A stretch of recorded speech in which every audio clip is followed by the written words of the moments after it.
Meu olá a todas e a todos. Precisamos conversar hoje sobre o censo do IBGE. A sanha do governo federal de destruir tudo que já existiu no Brasil agora avança pelo IBGE, avança pelo recenseamento ou censo demográfico. Censo no Brasil é realizado desde o século XIX.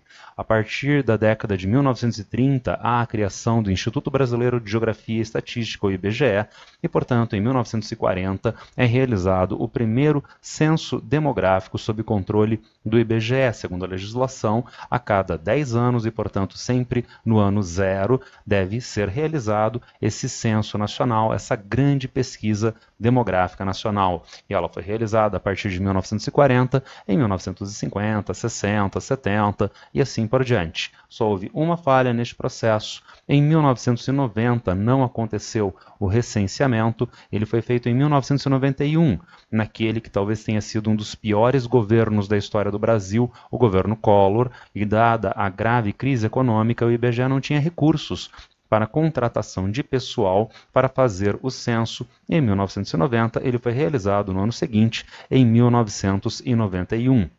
E assim ele continuou a cada ano zero, no ano 2000, no ano de 2010 e em 2020 o censo não aconteceu. Não aconteceu e por um motivo óbvio, o avanço da pandemia, o avanço da pandemia de SARS-CoV-2, né, inclusive aqui no território brasileiro tão intensamente, fazendo com que uma pesquisa de campo, com técnicos, né, indo às residências para fazer a coleta de dados, não fosse possível. Né? Se os técnicos fizessem isso em 2020, eles seriam também, né, vulneráveis à doença, eles seriam um veículo da doença. Então é compreensível que não tenha sido feito o recenseamento em 2020. Ficou agora para esse ano de 2021, mas, devido aos sucessivos cortes de orçamento do governo federal, talvez não seja realizado o recenseamento agora em 2021, postergando, quem sabe, para 2022, quem sabe até para mais. Na verdade, esses problemas do censo já vinham sendo debatidos há muito tempo. Em 2019, segundo a reportagem que vocês estão vendo, nós já tínhamos debates acerca do corte de orçamento. Em 2010, o censo consumiu recursos de 1,3 bilhões de reais. Agora, corrigindo esses valores ao longo da década de 2010 pela inflação, e pensando no crescimento populacional, no crescimento dos domicílios que deveriam ser visitados pelos técnicos do IBGE, nós deveríamos ter algo em torno de 3 bilhões de reais destinados ao censo, mas isso não estava dado, isso já era um debate que se evidenciava como corte de verbas já lá no ano de 2019, antes, portanto, da pandemia. Agora, avançando ainda pelo ano de 2019, já havia também dentro dessa lógica de corte de gastos, iniciativas do governo federal, iniciativas do ministro Paulo Guedes, de mudar a metodologia do censo. Agora, o que o ministro Paulo Guedes, né, se ele entende de economia, o que é questionável, se ele entende de economia, ele não entende de pesquisa de recenseamento. Então, como ele pode propor mudança de metodologia?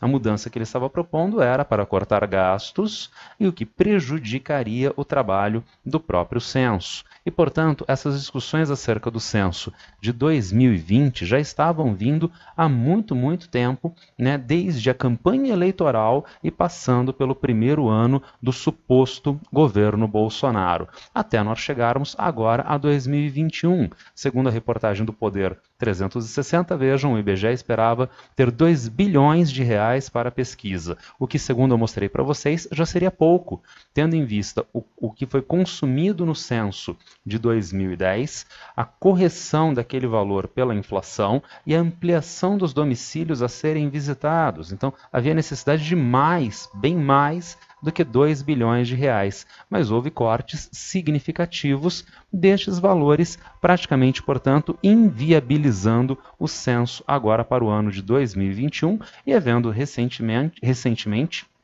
por alegação de motivos pessoais, mas evidentemente pelos cortes de verbas, o pedido de demissão da presidente do IBGE, deixando, portanto, não apenas o censo à deriva, como o próprio Instituto Brasileiro de Geografia e Estatística também à deriva, tudo bem? Agora, o censo, gente, é muito importante, então não é só uma pesquisa, né? Vamos lembrar da ideia de biopoder Foucaultiano. Então, para haver a efetiva manipulação, para que se possa trabalhar efetivamente com o espaço geográfico à nossa volta, com a sociedade à nossa volta, para que sejam produzidas políticas públicas que possibilitem à sociedade atingir objetivos que possam ser democraticamente constituídos, são necessários dados. Agora, sem estes dados, então como podem ser feitas as orientações de políticas públicas? Políticas como, por exemplo, de distribuição de recursos, né? O Fundo de Participação dos Estados, o Fundo de Participação dos Municípios, traduz repasse de verbas da União para estados e municípios, proporcionalmente à quantidade de pessoas, né, nos estados e municípios. E, portanto, o censo demográfico decenal é muito importante para organizar estes repasses. Se esses repasses não estão adequadamente constituídos, então estados e municípios podem receber mais do que eles deveriam ou principalmente menos do que eles deveriam, fazendo com que eles não tenham recursos para a implementação das suas próprias políticas. Lembrando, você vive na cidade, você vive no município, que é aquele que tem que ter os recursos e a organização das políticas públicas mais diretamente relacionadas com as necessidades do cidadão, tudo bem? Não é apenas para os entes federativos que há problemas. Há problemas também nas políticas de transferência direta de renda. Afinal de contas, a mensuração da eficiência, da eficácia de programas de transferência de renda, como é o caso do Bolsa Família, estão dados mediante essas informações que são atualizadas, entre outros, no censo decenal. E, portanto, esses programas de transferência de renda também ficam ameaçados. Não são só esses problemas. Questões de saúde pública. O SUS organiza as suas ações de saúde pública com base nessas informações oficiais. Agora, sem estes recursos, a orientação de saúde pública pelo SUS fica prejudicada, até mesmo as campanhas convencionais de vacinação e, em especial, a campanha atual de vacinação contra o SARS-CoV-2. A campanha de vacinação já está tão precarizada, a vacinação está tão lenta no Brasil. E agora, sem esses dados, fica mais difícil orientar uma eficácia maior no direcionamento dessas vacinas. Temos ainda um problema de planejamento urbano. Então, as grandes cidades, né, demandam os seus prefeitos, ou no caso, a administração metropolitana, no caso das constituídas regiões metropolitanas, de organizar fluxos viários, de organizar obras de infraestrutura de transporte, abastecimento de água, esgoto, com base nessas informações. E, portanto, em diferentes níveis, nós temos problemas de gestão pública relacionado com este apagão de dados, com o atraso das informações do censo. Vocês podem pensar, entretanto, mas esse ano, apesar de o mundo estar avançando mais significativamente no combate ao SARS-CoV-2, o Brasil está agudizando a sua situação de crise. Então, talvez não fosse bem-vindo mesmo fazer o censo agora em 2021. Gente, em 2020, o IBGE foi pego de surpresa.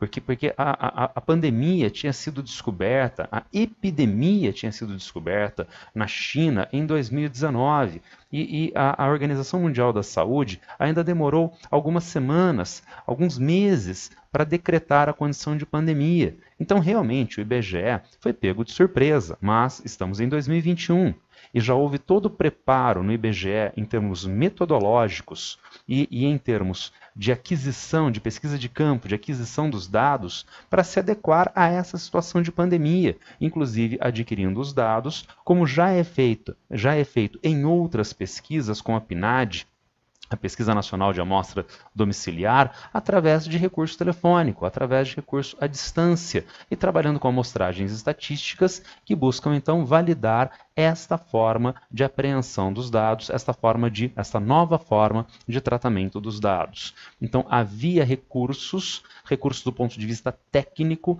para viabilizar a pesquisa agora, no ano de 2021, e mesmo com a agudização da pandemia aqui no Brasil. Mas o governo Bolsonaro resolveu novamente fazer cortes e, consequentemente, nós temos o censo atrasado e nós temos todos os demais problemas relacionados com este apagão de dados para as políticas públicas. Há, entretanto, aquele problema, não é? Diz o ministro Guedes, diz o presidente Bolsonaro, nós não temos recursos, né? Porque o caixa do governo está estourado. Agora vejam, isto é tratar o poder público, tratar a gestão da coisa pública como se fosse uma empresa. Entretanto, a coisa pública, o governo, não é empresa. Este é um pensamento tacanho, tosco, que não corresponde à realidade. Empresas trabalham com uma lógica de lucro máximo imediato. Empresas precisam ter lucro, ao contrário, elas vão cedo ou tarde falir. As pessoas físicas também não podem ficar em uma condição de prejuízos constantes. O poder público é diferente. Ele gerencia a coisa pública e ele tem dispositivos legais, dispositivos fiscais, dispositivos monetários para trabalhar em situações pontuais e indefinidamente, até com déficit, para viabilizar necessidades que estão constituídas na sociedade. E, portanto, governo não é empresa. Pensar o governo como empresa é errar, é um pensamento tosco, tacanho, que só é viável no Brasil porque, segundo Dardot e Laval, no seu já, diria, clássico A Nova Razão do Mundo, nós passamos a ter as nossas mentes colonizadas, a sociedade colonizada em todos os níveis por esta hegemonia neoliberal que vê a tudo e a todos como empresa.